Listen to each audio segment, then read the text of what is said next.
La matinale Grand Lille TV avec Adrien Lanois. Mercredi 25 mai en direct à toutes. Bonjour à toutes et à tous, bienvenue sur Grand Lille TV, 7h30. On est donc au point pour ouvrir cette édition avec les prévisions météo.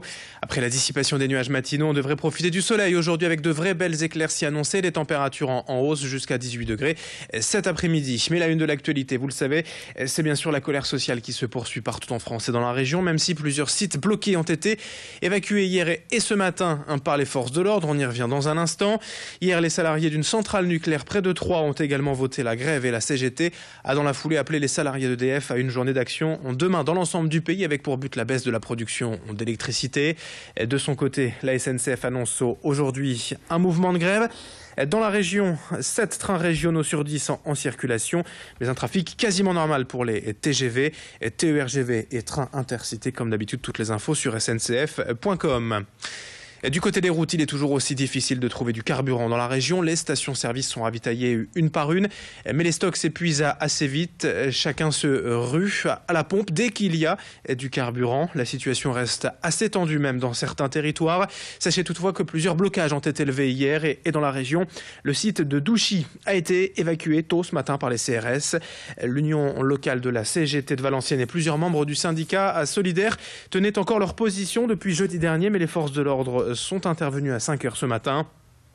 Nous les avions rencontrés hier sur place. Ils sentaient bien que la fin de leur action était proche. Ils ont été informés de l'intervention des CRS dans la soirée. Et ce matin, l'évacuation s'est déroulée dans le calme et sans incident.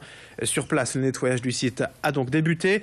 Hier, les syndicats ont tenu une ultime assemblée générale pour décider de la suite à donner au mouvement.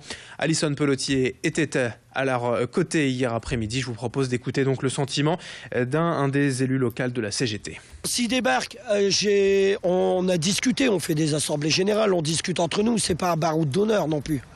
Mais en même temps, c'est pas la fin. C'est pas parce qu'ils nous délogent aujourd'hui qu'on peut pas revenir demain, qu'on peut pas revenir dans 2 jours et qu'on peut pas faire des opérations ailleurs. Il y a quand même des grands centres commerciaux qui sont autour du Valenciennois. Il y a plein de formes d'action pour dire de toucher à l'économie et en même temps de discuter avec la population. Dans l'actualité également, cette information annoncée par François Hollande lui-même hier matin. L'entreprise aéronautique Safran va s'installer à Rosulte, près de Saint-Amand-les-Eaux, dans les prochains mois. Un site industriel d'envergure est annoncé avec près de 250 emplois attendus. À Roubaix, un violent incendie s'est déclaré dans la nuit de lundi à mardi vers 3h du matin dans une auto-école de là à Grand-Rue. Et malgré l'intervention rapide des pompiers sur place, les dégâts matériels sont importants. Il ne reste plus rien à l'intérieur. La police a ouvert une enquête. Dans l'actualité, également, on évoque la 3e édition du Festival de l'Initiative. Hier, à l'île Grand Palais, plus de 3000 jeunes de la région sont venus présenter leur mini-entreprise. Des lycéens et des collégiens, accompagnés de leurs professeurs et rassemblés pour promouvoir l'esprit d'entreprendre. Tous ces jeunes ont travaillé toute l'année à la création de leur entreprise et sont venus défendre hier leur projet devant un jury de professionnels. À la clé, une place en finale nationale et le développement futur de leur société. De grandes entreprises étaient là aussi pour soutenir ces jeunes et leur esprit de créativité. Explication au micro d'Anthony Vermus. Je dirais que c'est la récompense, le Festival de l'Initiative. Je veux dire, les jeunes ont travaillé toute l'année sur des projets, soit entrepreneuriaux, soit de création d'entreprises.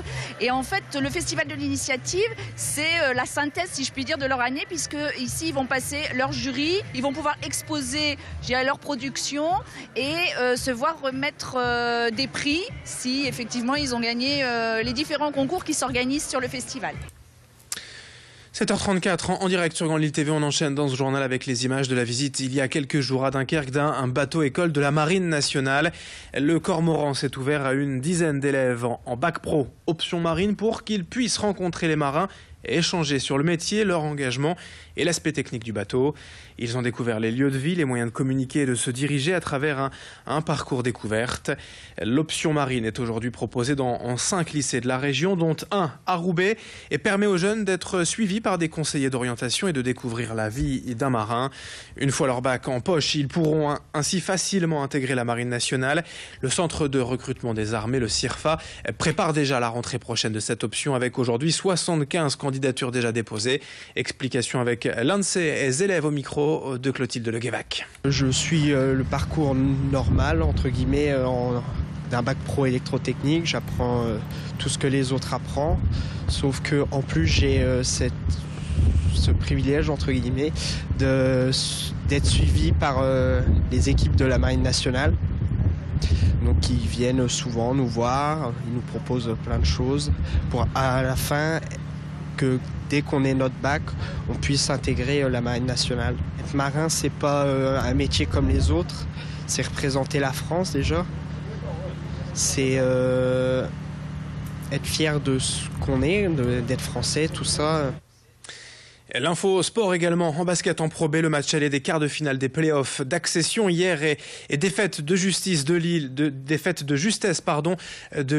le LMB à Fos-sur-Mer 69-68. Les Lillois auront l'occasion d'égaliser dès demain soir à 20h à domicile au Palais Saint-Sauveur. On en reparle prochainement sur Grand Lille TV. Je vous rappelle quand même l'information principale de cette matinée, la levée du blocage du dépôt pétrolier de Douchy-les-Mines ce matin à 5h. Les CRS sont intervenus sur le site et une intervention dans le calme sans incident.